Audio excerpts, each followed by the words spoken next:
As soon as Lisa walked through the door, I looked at her and somehow knew. I knew my wife had been cheating on me.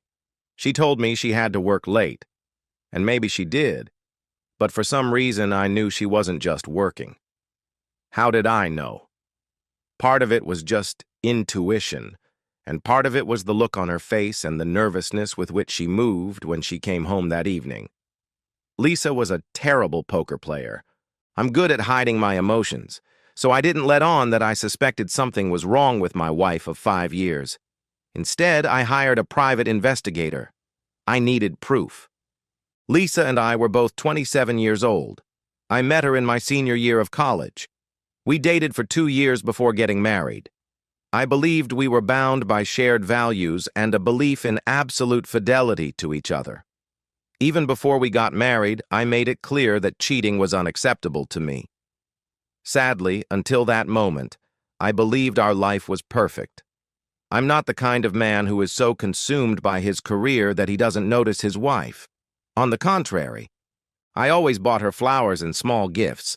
I took her to restaurants and pampered her, and she never lacked sex, as I have a fairly high sex drive. People told me I was good-looking, and I worked out to stay in shape. Yes, I'm sure I have my flaws, but not caring about my wife was not one of them. Lisa wasn't what you would call a cold beauty, but she was cute and had a nice figure. Her breasts weren't large, but they weren't small either. She had curves in all the right places.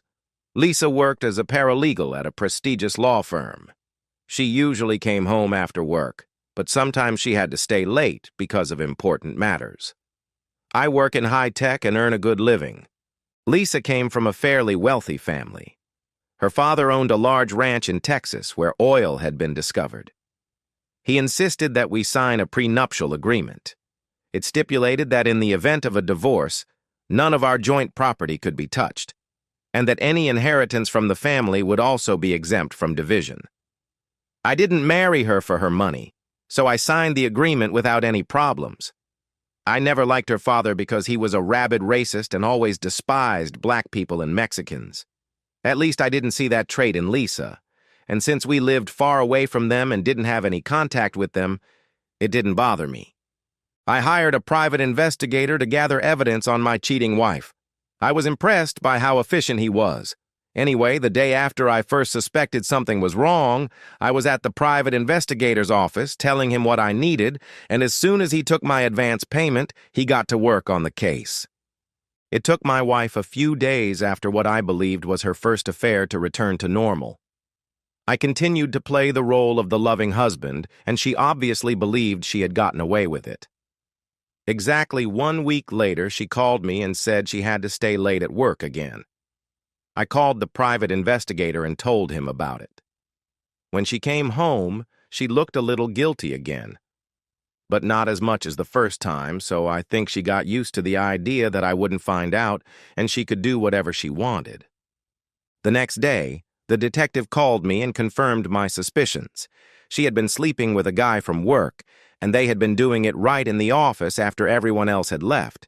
Apparently, he had taken photos of them through the window of the building opposite, but the photos weren't very clear. He asked if I wanted him to continue the investigation, and I asked him to film them. He said it was possible, but it would cost more. I had no problem with the money, so I told him I would pay for everything and asked him to do it. As for me, I had caught a stomach virus that prevented me from having sex with my wife. At least, that's what I told Lisa. I just hoped I hadn't caught an STD from her.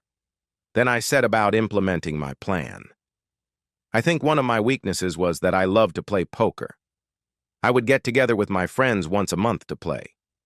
I usually came out ahead, so I believed I was a pretty good amateur player. I also played poker online. Nothing serious, just $5 to $10 buy-in games. We had accumulated a small capital of just over $200,000, and since I had contributed the most, I didn't want Lisa to get any share of it. And then online poker came into the picture. Using my knowledge and skills, I created 5 untraceable accounts on a poker site. All the accounts were mine, so I could play against myself in one-on-one matches and lose to myself. Yes, I lost some of the money to the site's commission for each game, but it was less than what Lisa would have gotten in a divorce. It would have been less suspicious if I had lost all our money to 5 other players than to one. The site I played on was not based in the U.S., of course, and would be unlikely to disclose any information about its customers. It took a week, but by then I had cleared all but $10,000 from our bank accounts. Exactly 1 week later, Lisa called and said she had to work late. So I called the private investigator to let him know. He said he had everything taken care of. This time, when my wife came home, she showed almost no signs of guilt. She had become a good liar. The next morning, the private investigator called and said he had what I wanted. I went to his office and picked up the DVD. He said he could provide a written report in a couple of days if I wanted, but I said that was enough. I paid him for his work and told him I would call if I needed anything else. He said he was sorry about how things had turned out. I laughed and told him he had nothing to be sorry about because he wasn't the one who had cheated on me. I took the DVD, went back to work, locked myself in my office, and told my assistant not to bother me. I noticed that I wasn't nervous when I pressed play. Damn it, I already knew she was cheating on me, and it didn't change anything. The video was filmed with a hidden camera in a lawyer's office. The image and sound quality were very good. I don't know how the private investigator did it, and I don't want to know. All that mattered to me was that I got what I wanted. I never met the guy my wife slept with, but the private investigator provided me with a lot of information about him. I knew he was married and had 2 children. I knew who his parents were and where he grew up. I knew which church he went to with his family. What I didn't know, and only found out after watching the video, was that this guy was black.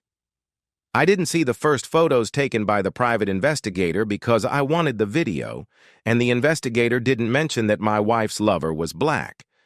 Now I know what you're thinking. I watched the video with complete detachment.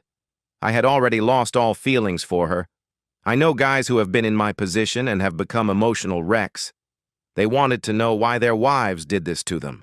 Personally, I didn't care. She did it, and that was all that mattered. I didn't care why. One thing I noticed was that neither I nor his wife were mentioned while they were together. The sex wasn't that interesting. The only thing that stood out was how they referred to their law firm partners. Interesting. After watching the video, I went to my boss and told him I needed a week off for personal reasons. We were good friends, and I gave him a general idea of what was going on and asked him to cover for me. I told him I needed to get out of town for a few days. 2 years ago, he caught his ex-wife with another man, and I felt very sorry for him. He said he had something better lined up. He gave me a list of clients from other states who he thought would be good to call. That way, I had a legitimate reason to leave, and I didn't even have to take vacation time. I left work early, went home, and packed a suitcase. I called my wife and told her that one of our clients in another state had a serious computer system failure, and I had to leave town to fix it. There was nothing unusual about this, as I sometimes went on business trips, but not very often. She said she loved me, would miss me, and to come home soon. I just replied that I had to hurry, so I wouldn't miss my flight. I don't know if she noticed that I didn't say the same thing back to her. I got on the plane and flew out of the state to begin the next phase of my plan. I made several copies of the video, put them in envelopes, and addressed them. To make it believable that I had nothing to do with it, I sent them by overnight mail to an old college friend who lived on the East Coast. I called him and asked for a favor. I told him he would receive a package the next day.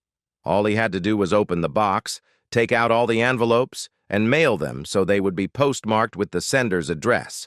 I was on the other side of the country and had witnesses who could confirm that I was at work.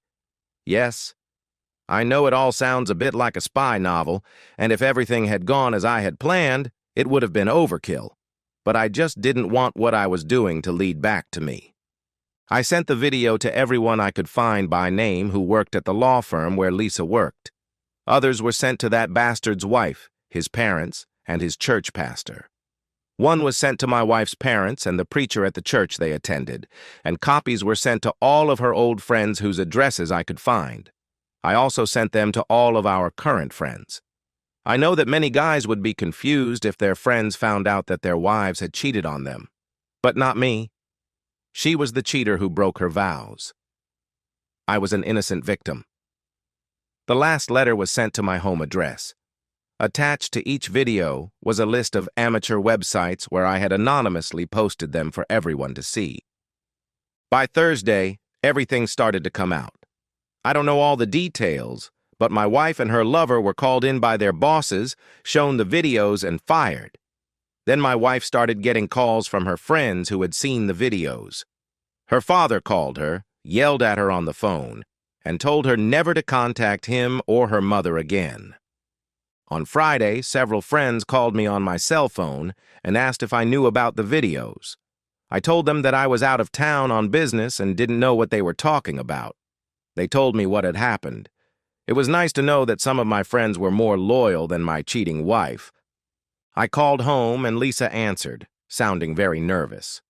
I told her about the calls from our friends about the video. Then I told her that I was going to the airport to fly home, and that if what I had heard was true, she had better leave before I arrived and find a lawyer. When I got home, she was gone. She had packed a few things and left. Later, I found out that she had a divorced friend who let her stay with her. As it turned out, her friend got divorced because she was a cheater. I contacted a lawyer and started divorce proceedings. I told Lisa that I didn't want to see her anymore and that the only contact I would have with her would be through our lawyers. Lisa's lawyer was a pathetic scumbag. After everything became public knowledge, most lawyers didn't want anything to do with her. I think her former employer spread the word that she was persona non grata. When I listed our assets at $10,000, she went berserk. Of course, I had enough evidence to prove that I had lost everything else, and I did so before I found out about her infidelity. Our only other asset was our house, but due to the real estate market crash, we would have been left with nothing if we had sold it. We had only lived there for 3 years. Lisa didn't understand this and got a court order to sell the house and divide the proceeds. I didn't care, as I wasn't going to stay in that house anyway, and she couldn't afford to pay the mortgage without a job. I had to pay $8,000 to pay off the mortgage after the house was sold, so our net worth was now $2,000. She also sued me for alimony. The final court ruling was that she was to blame for not working, but she had the opportunity to work, so she was not awarded alimony. I gave her a check for $1,000. She owed her lawyer more than that. She had set herself up and was now broke, with virtually no friends and no family to turn to. She also knew she would never be able to work in our town again, as it had become a well-known scandal. She had no choice but to leave the state. I threatened to sue the law firm where Lisa worked on the grounds that they should have known what was going on between 2 employees who were married to other people and were doing it in their office, apparently during working hours. I agreed to $300,000, which they willingly paid to end the mess. They didn't want their reputation to suffer any more than it already had. I cashed out my online poker accounts and got most of my money back. With the money I received from the law firm, I found myself in a pretty good financial position. I would have given anything to have my loving and faithful wife back. But I couldn't change the past. All I know about Lisa from the last couple of years is that she works as a waitress and is struggling to make ends meet. It seems that every time she got a better job, a copy of her infamous video mysteriously found its way into the company she was applying to. I guess a cheating bitch who has fun in the office during work hours and speaks disparagingly about her employers doesn't look very good on a resume. As for me, I know a few women with whom I have casual relationships. Should I get married again? Who knows? My parents and both sets of grandparents were happily married. Maybe I'll get lucky and find the right woman. Of course, I'll tell her how I feel about cheating, even though it didn't help me and Lisa.